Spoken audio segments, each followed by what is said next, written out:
by far the most important thing to do when working from home is to remember to stop working. Hey, I'm Kelly. I'm a father of 6 children. I'm a full-time software engineer at Rescue Time, and I'm Dean of Digital Campus at Signum University. On this channel, in general, I talk about productivity tips for dads. This year marks the 10-year anniversary of me starting to work full-time as a software developer from home, and so I thought I'd share with you today my top 10 tips and lessons that I've learned over those 10 years. So let's begin with tip number 1, which is make a routine. When working from home and having not as many time commitments as you do, say, in the office or somewhere else, it is very easy to just slip into bad habits and let your current whims of the day dictate what you do. So one day you may stay out late and you'll say, hey, I don't need to be at work at any certain time, so I'll just sleep in. And okay, fine, occasionally that is something you may need to do, but I find it is much more beneficial in the long run to create a fixed schedule that you can follow. Dictate to yourself what time you're gonna get up, what time you're gonna be sitting down in front of your desk to be at work, what time will be your lunches and stuff like that. It really helps you to stay motivated and productive if you have a schedule that you can fall back on, something that you made when you were highly motivated and not weak and in the moment. Tip number 2 is get dressed. Sure, just because you can roll out of bed and go sit down in front of your computer in pajamas doesn't mean you should do that. Now, obviously, if you have meetings, you want to be presentable to the meetings, but I found that getting myself, cleaned up in the morning and presentable in comfortable clothes that make me feel good is much more beneficial for me getting work done. You see, this tip isn't about how you present yourself to other people. Instead, it's about how what you wear dictates how you feel and your actions you perform throughout the day. I find that if I just take care of myself and wear things that make me feel good, I'll be more productive and have a better day at work. Now, of course, this depends on the individual. For me, I like something that's a little bit more classy. I like to wear my watch, even though really it's not necessary at all sitting in front of the desk. But hey, it's what makes me feel good, and so it's what makes me the most motivated and productive throughout the day. Next up, find the period of the day in which you do your best, your most productive work. Throughout the day, we go through cycles. At some moments, we are more creative. At other moments, we are just more hard, fast, productive. And other times, we just feel a little bit lackadaisical and want to relax. That is perfectly normal. You're not expected, or, well, you shouldn't be expected to be constantly productive throughout the day. So instead of aiming for that, try to figure out when you are the most productive and make sure you're in front of your work environment if that is what you need to be. Now, right now, I'll just quickly drop a shameless plug for Rescue Time, which I made a video about last week. You can check out up here, and is the company that I work for. It's an application you can install on your computer and track what you do, and it can generate reports for you to help you figure out when you are most productive throughout the day. For me, this tends to be between 6 and 10 a.m.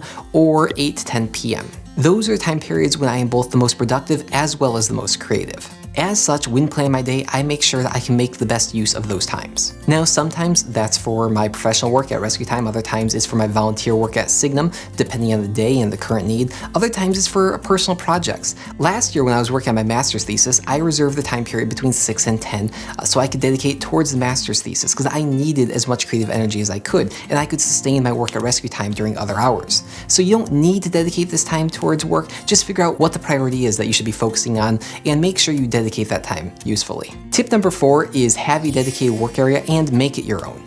I'm fortunate enough that we live in a sizable house, and even though we have 6 children, I can have an office dedicated to myself. While it is great to have a dedicated office, it's not essential. What is essential though is that you have a fixed location that you can go to if you need to get work done. For some people, this is the corner of a living room. They know that that is the office corner. A couple of months ago, CGP Grey released a great video called Spaceship U, in which he talks about how you should segment your house in order of, kind of areas of responsibility of what you are currently going to be focusing on. I highly recommend you check it out. I'm going to link it up here.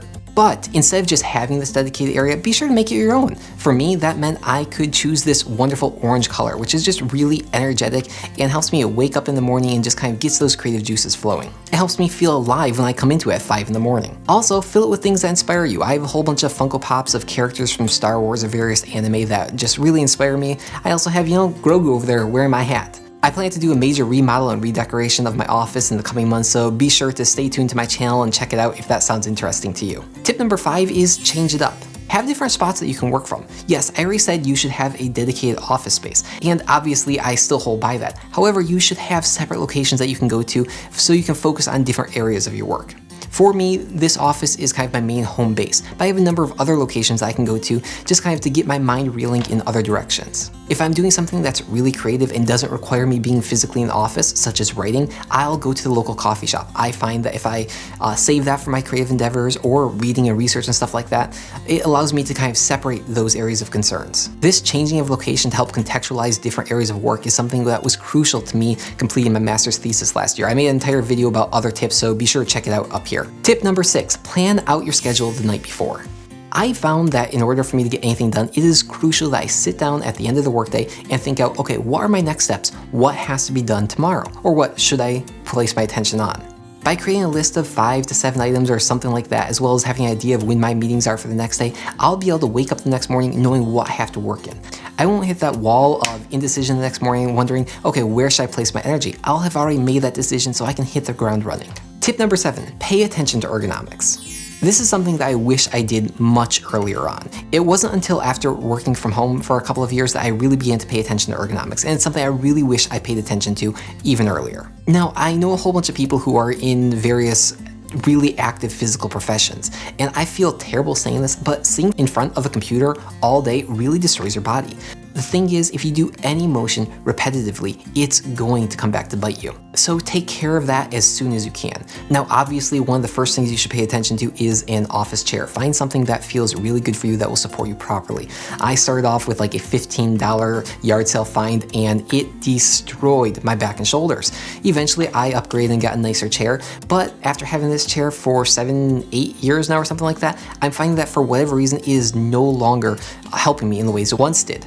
I'm starting to get some upper back pains. I'm not sure what's changed, and so I'm considering getting a different chair just so I can switch things up. Speaking of switching things up, I found that to be the most helpful thing in ergonomics. You don't want to always be in the same position. So I have 3 different keyboards that I alternate between so I can keep my fingers moving in slightly different motions, if that's at all helpful. I also have a sit-stand desk so I can alternate between sitting in my chair or just standing and working for a couple of hours, just so I'm not always in the same position. Now, there's been a whole bunch of research into ergonomics, and I'm by no means an expert in it. In fact, I hardly know anything. I just know what makes my body feel good and what makes my body feel bad. So start paying attention to it and make changes if your body starts to hurt. Number 8, make adjustments. I've been working from home for 10 years, and what I do now that helps me stay focused and get some work done is not the same thing that I did in year 1. And it's not just because I've learned more over the years, it's life and people changes. We now have 6 children, whereas when I started working from home, my wife was just pregnant with our first. Pay attention to these things and routinely go back and reevaluate to see if you need to make some major changes in your routine for working from home. This is now something that I do as part of my annual review, and so maybe that's something you should consider as well. Just be cognizant of the fact that, you're a growing person, things are going to change. Okay, tip number 9. This is where we start coming into the really important things, and that is don't make sacrifices. I made an entire video on this last week. Please check it out here. But the TLDR of it is don't sacrifice what's really important to you. For me, that's my health, that's my relationships to friends and family that I love, and it is my relationship to my inner self and my devotions to God. Unfortunately, I've learned in the 10 years of working from home that it is far too easy to make sacrifices in those areas when you get into crunch time. Don't do that. Make a list of the 5 to 10 most important areas of your life, and whatever you do, make sure that you don't skip those. Don't sacrifice those for the urgency of work. Yes, I know this is the top 10 tips from working from home, but I promise you, if you do what is important, what really matters in your life, you will be able to get better work done. And by far, the most important thing to do when working from home is to remember to stop working. Contrary to common assumptions, the hardest part of working from home is not getting enough hours in. It's getting far too many. Now, if you're new to this, you may think I'm a bit crazy. If you have your TV, if you have your books, if you have all your hobbies surrounding you, you'd think naturally you spend more time doing that. And yeah, that may be true.